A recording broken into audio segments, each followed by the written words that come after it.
Hashtag WTFU. Wow. Things have gotten so much worse since I Hate Everything's channel got taken down. Team 4-Star, Triple Q, Pele K, Jonathan Young. I have seen no less than 4 of my subscriptions get hit with strikes from the YouTube's copyright system in 1 week. And 2 of them I wouldn't even notice if not for my Twitter feed. That's not even considering the channels that deal with this content ID crap on a routine basis and sometimes don't even talk about it until it gets too bad, like they've almost got 3 strikes and they're looking at the channel disappearing. Angry Joe, Sargon of God, The Nostalgia Critic, Jim Sterling. Honestly, I have little to add to this conversation.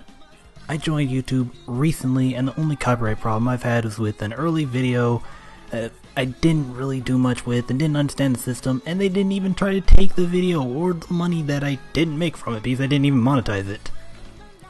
But content creators are all in this together, and I'm really pissed to see some of my favorite channels disappear out of the blue.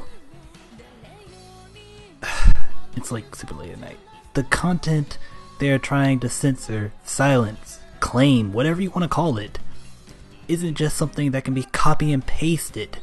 These things take time and effort and dedication just to bring other people happiness.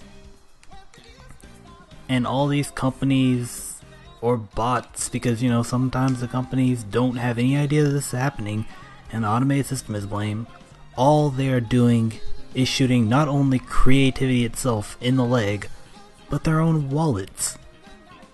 Team 4-Star was the only reason I cared about the most recent DBZ title, Xenoverse.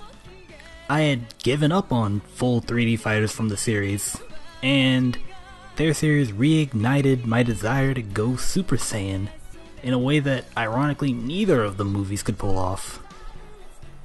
Triple Q introduced me to so many anime titles and music genres that I just flat out had no interest in, until I saw the brilliant mashups that combined whatever her brilliant mind could think of in J-pop, or sometimes just 2 genres of anything, and to create different emotions from the melodies than the intended by the original creators of the music he used.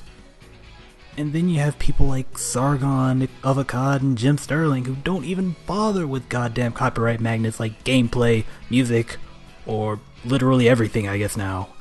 And they still deal with ID claims, takedown requests, etc, etc, etc, because someone just didn't like what they said. These people work so hard on their content and it takes so little effort to undo it all. It's just unbelievable. And the channels that are hurt the most are ones like mine, the little guy with no representation, just trying to have some fun or pursue a dream. The same type of people that started YouTube on its path to greatness. I should not be seeing Twitter messages from Jonathan Young, of all people, saying he's not big enough to be able to fight against this. That blew my mind, that he's not big enough. And to hear things like Channel Awesome having literally no contact with YouTube until they got their fans to blow up in an outrage over this. The system's broken, and I'm not just talking about YouTube's ID system, though it's goddamn awful, don't be confused. I'm talking about fair use and copyright itself. These functions need to be updated, as the internet's only confusing the law and it gets worse with every passing day. Now, YouTube is not the only company to blame. Things like the MPAA, the RIAA, and all sorts of other companies constantly put pressure on YouTube to use this terrible system. And maybe it's those companies that force YouTube to keep the system as is. Maybe YouTube wants to change the system, but they can't. But the thing is, we'll never know unless YouTube talks and explains the situation themselves. And it doesn't seem like they're headed to do that anytime soon. So, until they do, even some random person like me has to ask, where's the fair use, YouTube?